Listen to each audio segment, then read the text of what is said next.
الحمد لله رب العالمين، والصلاة والسلام على رسوله الكريم محمد بن عبد الله الأمين وعلى آله وصحبه أجمعين. أما بعد، فإن الله تبارك وتعالى يقول في كتابه المجيد والفرقان الحميد: أعوذ بالله من الشيطان الرجيم، بسم الله الرحمن الرحيم. إن عدة الشهور عند الله 12 شهرا في كتاب الله يوم خلق السماوات والأرض منها 4 حرم. صدق اللہ العظیم. میرے عزیز طلباء، نوجوان دوستوں اور ساتھیوں اور میرے دینی بھائیوں، ہم اور آپ نئے اسلامی سال میں داخل ہو چکے ہیں. آج محرم الحرام کی 6 تاریخ ہے اور سال 1441 ہجری کا شروع ہو چکا ہے. جب عیسوی سال کی ابتدا ہوتی ہے، یعنی ماہ دسمبر کے اختتام کے بعد ماہ جنوری کی جب پہلی تاریخ ہوتی ہے تو ہمیں وہ تاریخ بہت یاد رہتی ہے اور پوری دنیا میں لوگ نئے سال کا جشن مناتے ہیں. لیکن افسوس اس بات پر ہے کہ جب اسلامی نئے سال کی ابتدا ہوتی ہے تو کتنے لوگوں کو اسے خبر ہی نہیں ہوتی.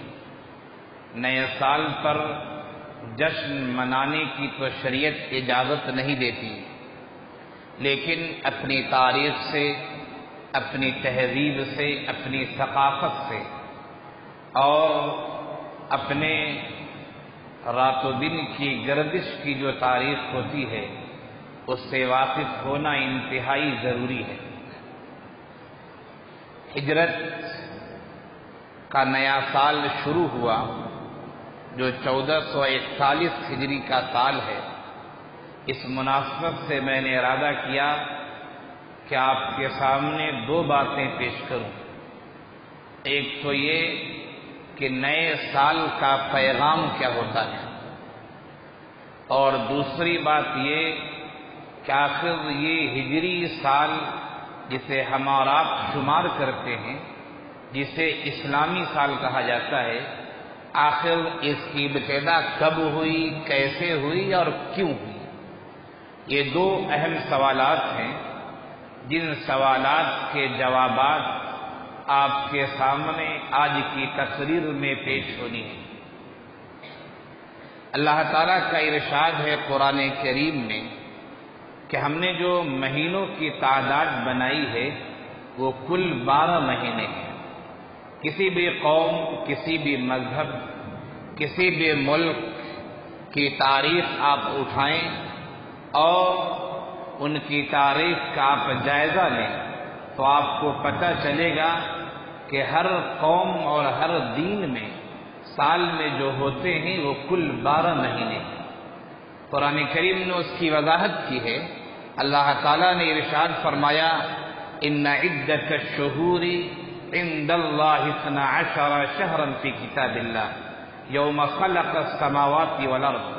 اللہ نے جس دن آسمانوں اور زمین کو پیدا کیا اسی دن سے اللہ نے لوح محفوظ میں یہ بات لکھ دی ہے، اور لوح محفوظ میں یہ بات موجود ہے کہ مہینوں کی کل تعداد جو ہوگی وہ 12 ہوگی.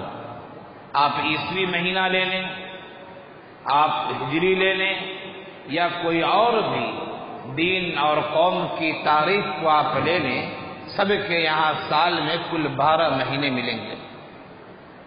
اہل عرب جہاں اللہ کے رسول صلی اللہ علیہ وسلم کی بعثت ہوئی، آپ کی پیدائش ہوئی اور پھر وہاں سے آپ کا پیغام ساری دنیا میں پہنچا، اہل عرب اللہ کے رسول صلی اللہ علیہ وسلم سے پہلے بھی اور آپ صلی اللہ علیہ وسلم کی پیدائش اور نبوت کے بعد بھی اسلامی تاریخ کے تعین سے پہلے وہ جس تاریخ کو استعمال کرتے تھے وہ کوئی معین تاریخ نہیں تھی۔ اہل عرب میں بعض حضرات ایسے تھے جو عیسوی تاریخ کو استعمال کرتے تھے، جو عموماً آج کی دنیا اس تاریخ کو استعمال کر رہی ہے، اور آج عیسوی تاریخ کے لحاظ سے ہم اور آپ ستمبر یعنی ماہ ستمبر کی 6 تاریخ میں 2019 سال چل رہا ہے، یعنی 6 ستمبر 2019 میں ہم اور آپ ہیں، یہ عیسوی تاریخ ہے۔ اہل عرب میں سے بہت سارے حضرات عیسوی تاریخ کو استعمال کیا کرتے تھے۔ کچھ افراد ایسے بھی تھے جو اہل عرب کے درمیان کوئی عظیم اور بڑا واقعہ پیش آتا تھا، اس واقعے کو بطور تاریخ کو استعمال کیا کرتے تھے۔ مثال کے طور پر اہل عرب کے درمیان فیل والا واقعہ، جو ہاتھی والا واقعہ، انتہائی مشہور واقعہ ہے۔ ابرہہ نے یمن سے آ کر ابرہہ نے کعبے پر حملہ کرنے کا ارادہ کیا تھا، اللہ تعالیٰ نے ابابیل پرندے کے ذریعے اس کو اور اس کی پوری فوج کو ہلاک و برباد کر دیا۔ یہ فیل کا واقعہ ہے، ہاتھی کا واقعہ ہے۔ اہل عرب نے اپنے بہت سارے واقعات کو ایسے بھی یاد کیا ہے کہ عام الفیل سے اتنے مہینے یا اتنے سال پہلے کی بات ہے، عام الفیل سے اتنے مہینے بعد کی بات ہے۔ اسی طرح اہل عرب نے اپنی چیزوں کو یاد رکھنے کے لیے مشہور جنگوں کا بھی استعمال کیا ہے۔ جیسے وہ کہا کرتے تھے، بسوس ایک جنگ ہوئی ان کے درمیان، وہ کہا کرتے تھے کہ یہ واقعہ حرب بسوس سے اتنے سال پہلے کا ہے، یہ واقعہ حرب بسوس سے اتنے دنوں بعد کا ہے۔ اسی طرح ان کے درمیان ایک جنگ بعاث، حرب بعاث ہوئی تھی، اس کو بھی وہ بطور تاریخ استعمال کیا کرتے تھے کہ واقعہ بعاث سے اتنے دن پہلے کا، اتنے دن بعد کا ہے۔ اس طرح وہ تاریخ کو استعمال کرتے تھے۔ ان کے درمیان کوئی حتمی اور یقینی تاریخ نہیں تھی۔ کچھ حضرات عیسوی تاریخ کو استعمال کرتے، کچھ حضرات جنگوں سے اپنے واقعات کو یاد کرتے، اور کچھ حضرات کوئی اہم واقعہ اگر ہوتا تو اس کے ذریعے یاد کیا کرتے تھے۔ یہ معاملہ چل رہا تھا۔ اللہ کے رسول صلی اللہ علیہ وسلم کی ولادت باسعادت ہوئی، اللہ کے رسول صلی اللہ علیہ وسلم کی بعثت ہوئی، آقا صلی اللہ علیہ وسلم کی ہجرت ہوئی، آقا صلی اللہ علیہ وسلم کی وفات ہوئی۔ یہ سلسلہ اسی طرح چل رہا تھا کہ ایک واقعہ پیش آیا۔ حضرت حافظ ابن حجر عسقلانی رحمۃ اللہ علیہ نے اپنی شرح آفاق کتاب فتح الباری میں یہ واقعہ نقل کیا ہے کہ حضرت میمون بن مہران نے حضرت عمر رضی اللہ عنہ کے بارے میں یہ لکھا کہ حضرت عمر رضی اللہ عنہ نے ایک دفعہ لوگوں کو جمع کیا۔ روایت حضرت میمون ابن مہران کی ہے کہ حضرت عمر رضی اللہ عنہ نے ایک دفعہ لوگوں کو جمع کیا اور کہا کہ اے لوگو، تمہاری فائلیں ہمارے پاس آتی ہیں، تمہاری دستاویزات ہمارے پاس آتی ہیں، تمہارے بہت ساری چیزیں ہیں جو ہمارے پاس لکھی رہتی ہیں، لیکن اس میں تاریخ کا ذکر نہیں ہوا کرتا ہے۔ اس میں مہینے کا تو ذکر ہوتا کہ ماہ شعبان ہے، یا اس طرح کچھ اشارے تو ہوتے، لیکن اس میں کوئی ایسی تاریخ نہیں ہوتی جس تاریخ کی وجہ سے ہم یہ سمجھ بیٹھے کہ ہاں یہ واقعہ فلاں سال کے شعبان میں پیش آیا تھا۔ ایک دوسرا واقعہ یہ نقل کیا جاتا ہے کہ حضرت ابو موسیٰ اشعری رضی اللہ عنہ جو یمن کے گورنر تھے، انہوں نے خلیفۃ المسلمین امیر المؤمنین حضرت عمر بن خطاب رضی اللہ عنہ کو خط لکھا کہ اے امیر المؤمنین، آپ کی فائلیں ہمارے پاس آتی ہیں اور ہماری فائلیں آپ کے پاس جاتی ہیں، آپ کی دستاویزات اور آپ کے خطوط ہم تک پہنچتے ہیں اور ہمارے خطوط، ہماری دستاویزات آپ تک پہنچتی ہیں، لیکن ان دستاویزات میں، ان فائلوں میں مہینوں کا تو ذکر ہوتا ہے، لیکن کسی تاریخ اور کسی سال کا ذکر نہیں ہوتا۔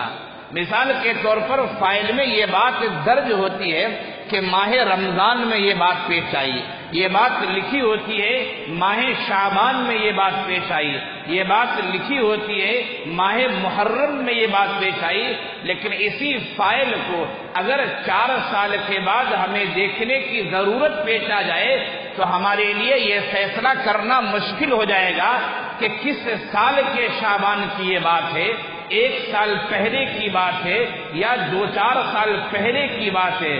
اس لیے امیر المؤمنین ایسا کوئی سال ہونا چاہیے جس سے اسلامی شناخت ہو، جس سے اسلامی پہچان ہو، جس سے ہماری تہذیب کی طرف، ہماری ثقافت کی طرف، ہمارے کلچر کی طرف، ہماری تاریخ کی طرف، ہماری سیرت کی طرف، ہمارے اسلامی شاعر کی طرف اشارہ ہونا چاہیے۔ تو یہ 2 روایتیں ہمارے سامنے آتی ہیں جو انتہائی مشہور ہیں، اور بھی متعدد روایتیں ہیں، لیکن مشہور یہ 2 روایتیں ہیں۔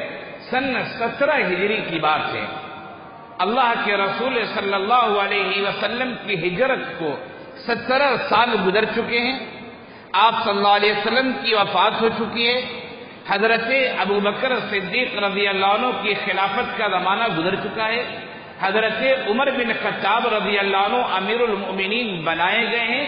17 ہجری میں یہ واقعہ پیش آتا ہے کہ آخر کیا کیا جائے، کس تاریخ کو اسلامی تاریخ قرار دیا جائے، کس تاریخ کو تعین کرنے کے بعد، متعین کرنے کے بعد ہماری اپنی ثقافت اور اپنی تہذیب کا پتہ چلے۔ حضرت عمر بن خطاب رضی اللہ عنہ نے امیر المؤمنین ہونے کی حیثیت سے، خلیفۃ المسلمین ہونے کی حیثیت سے ایک میٹنگ بلائی، ایک میٹنگ بلائی گئی، بڑے بڑے صحابہ کرام تشریف لائے، اور پھر بات شروع ہوئی کہ کوئی ایسا سال یا کوئی ایسی تاریخ یا کوئی ایسا نام تجویز کیا جائے جس سے ہماری شناخت بھی ہو اور جس سے اسلامی تاریخ کا پتہ چلے۔ عیسوی تاریخ ہے وہ حضرت عیسیٰ علیہ السلام کی طرف اشارہ کرتی ہے، دیگر تاریخ ہیں وہ مختلف واقعات کی طرف اشارہ کرتے ہیں، اور دیگر ادیان و مذاہب کی جو تاریخ ہے اس سے ان کے ادیان و مذاہب کا پتہ چلتا ہے ہمیں کیا کرنا چاہیے۔ اس طرح اسلامی تاریخ اور اسلامی سال کی ابتدا ہوتی ہے۔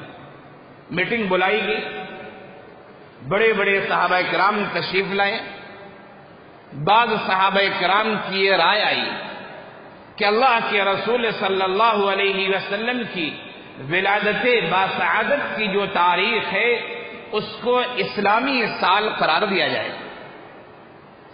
بعضوں کی یہ رائے آئی کہ اللہ کے رسول صلی اللہ علیہ وسلم کی بعثت کی جو سال ہے، 40 سال کی عمر میں آپ کو نبوت ملی، یہ بعثت کا سال ہے، آپ کی بعثت کے سال کو اسلامی سال قرار دیا جائے اور وہاں سے اسلامی تاریخ کی ابتدا کی جائے۔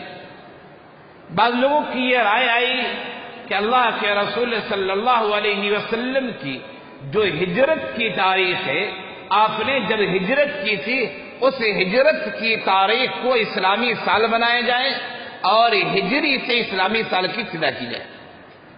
بعض لوگوں کی یہ رائے آئی کہ اللہ کے رسول صلی اللہ علیہ وسلم کی جب وفات ہوئی تھی اس وفات کے سال کو اسلامی سال مانا جائے اور پھر وہاں سے اسلامی سال اور اسلامی تاریخ کی ابتدا کی جائے۔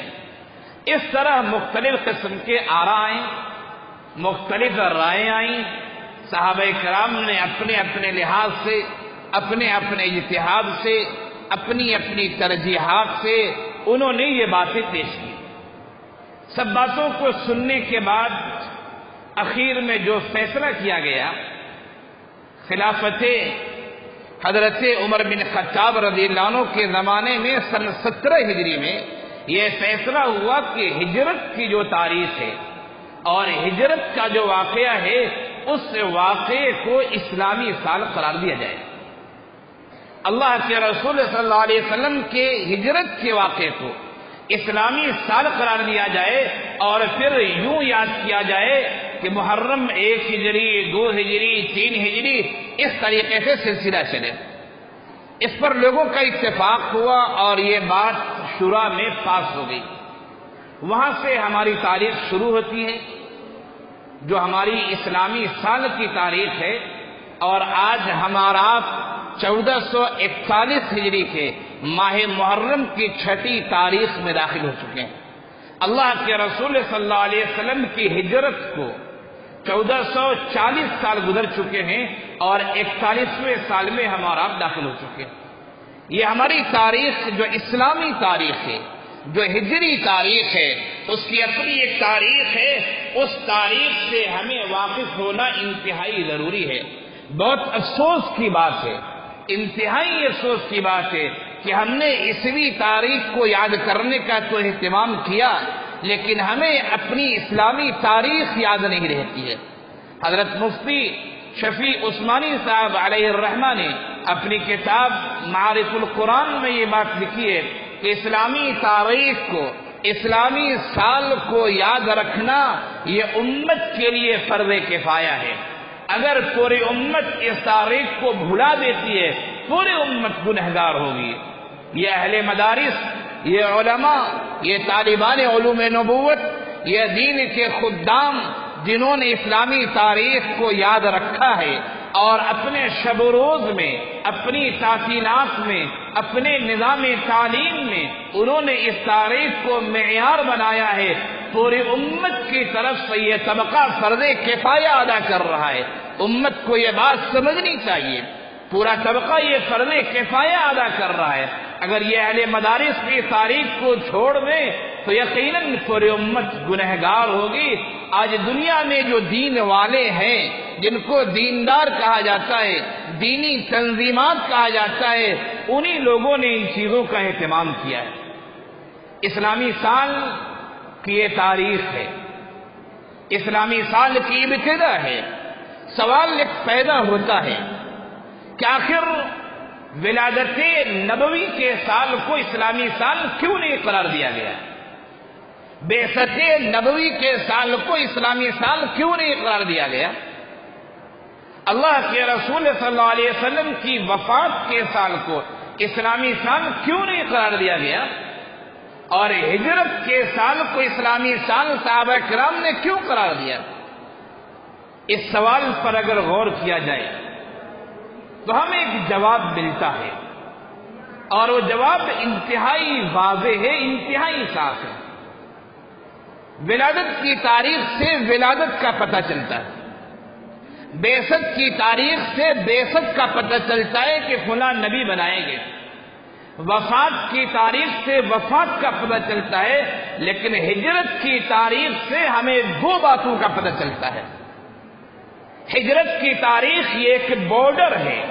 ہجرت کا واقعہ یہ بتاتا ہے کہ کوئی آدمی یوں ہی ہجرت نہیں کیا کرتا ہے، کوئی آدمی اپنے وطن کو یوں ہی نہیں چھوڑا کرتا ہے، کوئی آدمی اپنے گھر بار کو، اپنے علاقے کو، اپنے ملک کو یوں ہی نہیں چھوڑا کرتا ہے. اگر کسی نے اپنے وطن کو چھوڑا تو یا تو اس نے حصول علم کے لیے چھوڑا ہوگا، جیسے آپ نے چھوڑا، ہم نے چھوڑا. اگر کسی نے اپنے وطن کو چھوڑا ہے تو اس نے حصول معاش کے لیے چھوڑا ہے، اپنے بال بچوں کے لیے رزق کی تلاش کے لیے چھوڑا ہے. اگر کسی نے وطن کو چھوڑا ہے، ہو نہ ہو اس کو وطن میں کوئی تکلیف ہوئی ہوگی، اسی لیے وہ اپنے وطن کو الوداع کہہ کے کسی نئے علاقے میں جا رہا ہے، نئے ملک اور نئے محلے میں جا رہا ہے، کچھ امید لے کے جا رہا ہے، کچھ سہارا لے کے جا رہا ہے. یہ ہجرت کی تاریخ ہمیں یہ بتاتی ہے کہ ہجرت میں دو پہلو ہمارے سامنے، جیسے ہمارے سامنے یہ بات آتی ہے کہ ہجرت کا سال، ذہن میں پہلا سوال ہوتا ہے کہ آخر ہمارے آقا نے ہجرت کیوں کی؟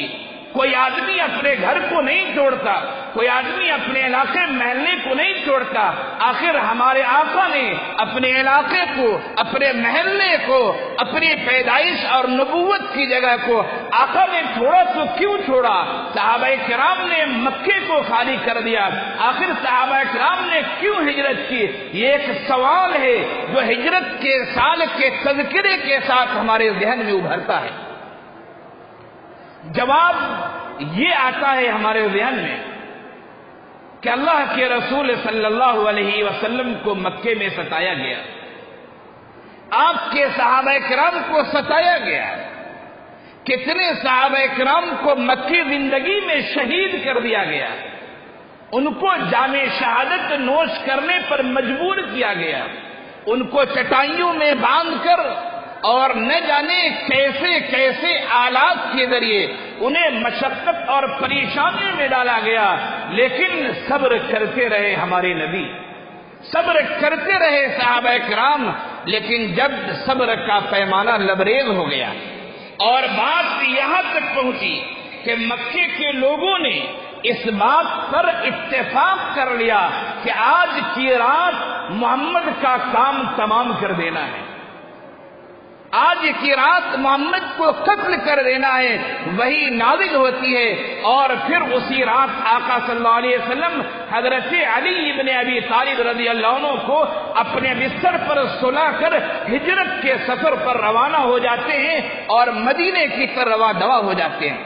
ہجرت کی تاریخ ہمیں یہ بتاتی ہے کہ جب ہجرت کا نام آتا ہے، ہمارے نبی نے ہجرت اس وجہ سے کیا کہ ان کو ان کے دین کی وجہ سے، نبوت کی وجہ سے، ان کی وحی کی وجہ سے، اللہ کی تعلیمات کی وجہ سے، امت کی دعوت کی وجہ سے انہیں ستایا گیا، انہیں پریشان کیا گیا، ان کی گردن پر اونٹ کی اوجریاں ڈال دی گئی، ان کے سامنے گالی گلوچ کیا گیا، ان کے سامنے اللہ کو برا بھلا کہا گیا، ان کے سامنے اللہ کے خود رسول کو برا بھلا کہا گیا۔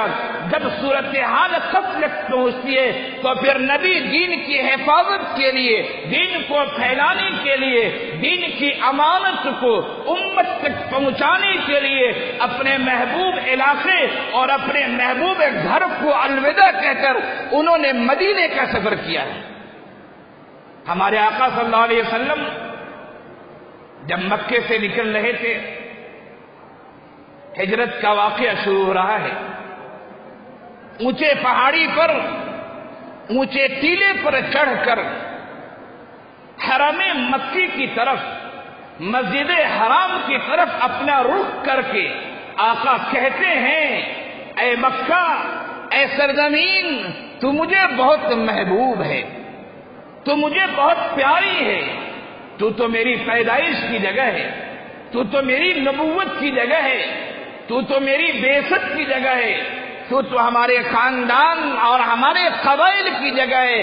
اے مکہ، مجھے تم سے پیار ہے، میں تجھ سے ہجرت نہ کرتا، لیکن مکے والے مجھے رہنے نہیں دے رہے، مکے والے مجھے ستا رہے ہیں، مکے والے مجھے نکالنے پر مجبور کر رہے ہیں، اور اللہ کا حکم آ گیا ہے، تمام پیار، تمام محبت کے باوجود حکم الہی کی وجہ سے میں یہاں سے سفر کر رہا ہوں۔ ہجرت کا یہ پس منظر ہے۔ ایک دوسرا پہلو ہجرت کا یہ ہے کہ آدمی جہاں جاتا ہے وہاں کچھ امید لے کر جاتا ہے، کچھ آرزو اور تمنائیں لے کر جاتا ہے، کچھ سہارے ڈھونڈ لیتا ہے یا کچھ سہارے ڈھونڈنے کی امید لے کر جاتا ہے۔ آقا صلی اللہ علیہ وسلم جب مدینے گئے، پہلے قباء میں قیام کیا، پھر مدینہ منورہ تشریف لے گئے، صحابہ کرام نے ٹوٹ کر محبت کی۔ اللہ کے رسول صلی اللہ علیہ وسلم ابھی اپنی اونٹنی سے اترے نہیں ہیں۔ ہر صحابی کی یہ خواہش ہے کہ اے نبی، آپ ہمارے یہاں مہمان ہو جائیے، اے نبی آپ ہمارے یہاں قدم رنجہ ہو جائیے، اے نبی ہمیں مہمانی کا شرف دے دیجئے۔ آقا نے فرمایا یہ اونٹنی اللہ کی طرف سے مامور ہے، اس اونٹنی کو حکم دیا گیا ہے وہ جہاں بیٹھ جائے گی، جس کے گھر کے قریب بیٹھ جائے گی، میں اسی کا مہمان ہو جاؤں گا۔ وہ اونٹنی حضرت ابو ایوب انصاری رضی اللہ عنہ کے گھر کے سامنے بیٹھ جاتی ہے۔ اللہ کے رسول ہجرت کر رہے ہیں، کچھ امید لے کر، کچھ امانت لے کر، کچھ تمنائیں اور آرزو لے کر۔ مدینے کے صحابہ نے، مسلمانوں نے اس طرح ٹوٹ کر محبت کی کہ دنیا کی تاریخ، کسی بھی دین کی تاریخ اٹھا کر آپ دیکھ لیں، میں اسلام کی تاریخ سے نہیں کہتا، آپ دنیا کے کسی بھی مذہب کسی بھی دین کی تاریخ اٹھا کر دیکھ لیں، صحابہ کرام نے اپنے دوستوں سے اور اللہ کے رسول صلی اللہ علیہ وسلم سے جو محبت کی تھی، دنیا کی تاریخ میں ویسی محبت کی مثال نہیں مل سکتی ہے۔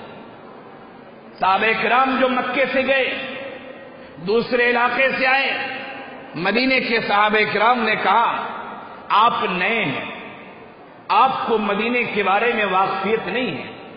اللہ کے رسول صلی اللہ علیہ وسلم نے مواخات کرا دیا، ہر ایک مدینے کے صحابی کے ساتھ مکے کے ایک صحابی کو لگا دیا۔ مدینے کے صحابی کو انصار کہا گیا اور مکے کے صحابی کو مہاجر کہا گیا۔ انہوں نے ہجرت کی تھی، وہ انصار ہوئے اس لیے کہ انہوں نے مدد اور تعاون کیا۔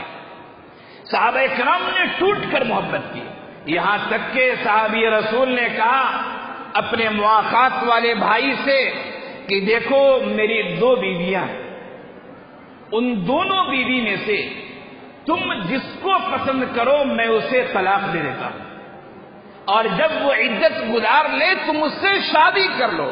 لیکن قربان جائیے وہ بھی صحابہ کرام تھے، انہوں نے کہا نہیں، مجھے بازار کا راستہ بتا دو، میں کاروبار کر کے خود کفیل ہونا چاہتا ہوں، میں تم پر مشقت اور پریشانی ڈالنا نہیں چاہتا۔ مدینے میں صحابہ کرام نے پرزور استقبال کیا اور مکے سے نکلے تو پریشانی کی وجہ سے نکلے۔ ہجرت کی تاریخ ہمیں بتاتی ہے کہ جب بھی پریشانی آئے گی، جب بھی ظلم سر چڑھے گا تو پھر امید کی کرن کہیں نہ کہیں سے نکلے گی۔ ہمیں حوصلہ رکھنا چاہیے۔ علامہ اقبال نے کہا تھا جہاں میں اہل ایمان صورت خورشید جیتے ہیں، جہاں میں اہل ایمان صورت خورشید جیتے ہیں، ادھر ڈوبے ادھر نکلے، ادھر ڈوبے ادھر نکلے۔ حالات آتے رہتے ہیں، ہمارے ملک کے جو حالات ہیں، بلکہ میں آگے بڑھ کے کہتا ہوں دنیا کے جو حالات ہیں، ان حالات سے گھبرانے کی ضرورت نہیں۔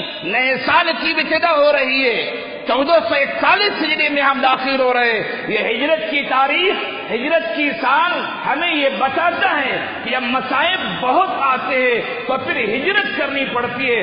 ہجرت کرنے کا مطلب یہ ہے راستے کھلتے ہیں ایسے کہ پھر انسان کے لیے امن و سکون کا ماحول ہو۔ حالات سے گھبرانا نہیں چاہیے، یہ تو ہجرت کا پیغام ہے اور یہی ایمان کا تقاضا بھی ہے۔ ایمان کا تقاضا کیا ہے؟ ایمان کا تقاضا یہ ہے کہ ہمیں ہمیشہ امید و بیم کے درمیان ہونا چاہیے، خوف و رجا کے درمیان ہونا چاہیے۔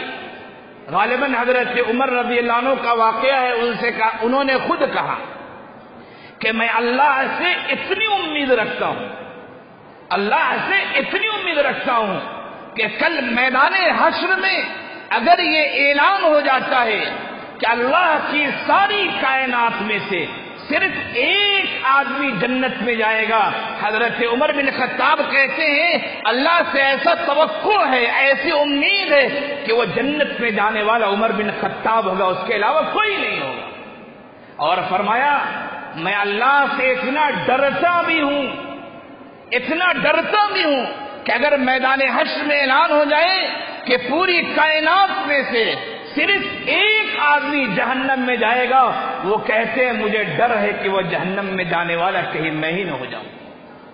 ہجرت کا واقعہ اگر ایک طرف غم کا واقعہ ہے تو دوسری طرف امید کا واقعہ ہے، دوسری طرف استقرار کا واقعہ ہے، استقلال کا واقعہ ہے، ثابت قدم رہنے کا واقعہ ہے۔ یہ ایمان کی تعلیم بھی ہے کہ ہمیں ہمیشہ امید کے درمیان اور خوف کے درمیان ہونا چاہیے۔ اللہ سے اچھی امید رکھیں، نیک اعمال کرتے رہیں، اللہ سے خوف رکھیں، اللہ کی منہیات سے بچتے رہیں۔ یہ ہجرت کی تاریخ اور ہجرت کے سال کا پیغام ہے جو آپ کے سامنے یہ بات رکھی گئی۔ ایک دوسرا پیغام بھی تھا کہ نیا سال کوئی بھی ہو وہ ہمیں کیا تعلیم دیتا ہے۔ ہر نیا لمحہ، خواہ وہ سیکنڈ اور منٹ ہو، خواہ وہ گھنٹہ ہو، خواہ وہ شب و روز کی گردش ہو، خواہ وہ مہینوں کا گزرنا ہو، خواہ وہ نئے سال کا آنا اور پرانے سال کا جانا ہو، ہر نئے لمحے اور ہر نئے سال کا یہ پیغام ہے کہ اے لوگوں یاد رکھنا، دنیا میں جو آیا ہے اسے رہنا نہیں ہے، چلے جانا ہے۔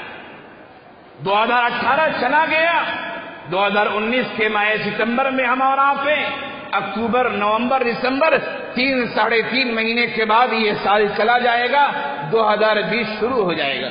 لوگ نئے سال پر خوشی مناتے ہیں، لیکن افسوس ہے خوشی منانے کی یہ چیز نہیں، بلکہ یہ اپنے اعمال کے محاسبے کی تاریخ ہے۔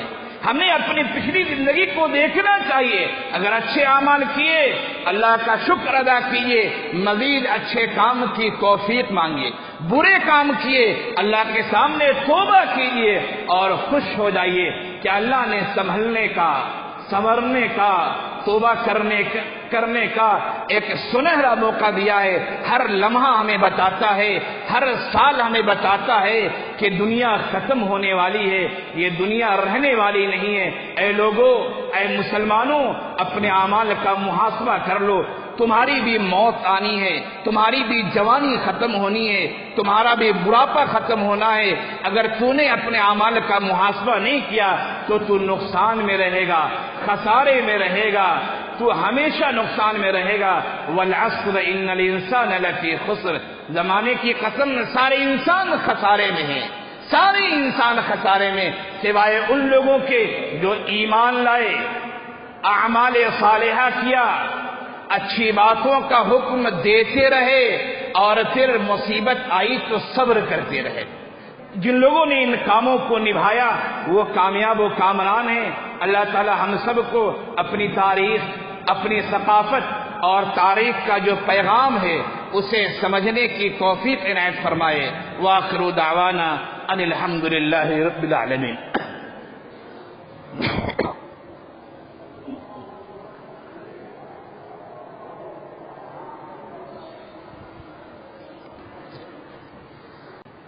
الحمد لله رب العالمين، والصلاة والسلام على رسوله الكريم محمد بن عبد الله الأمين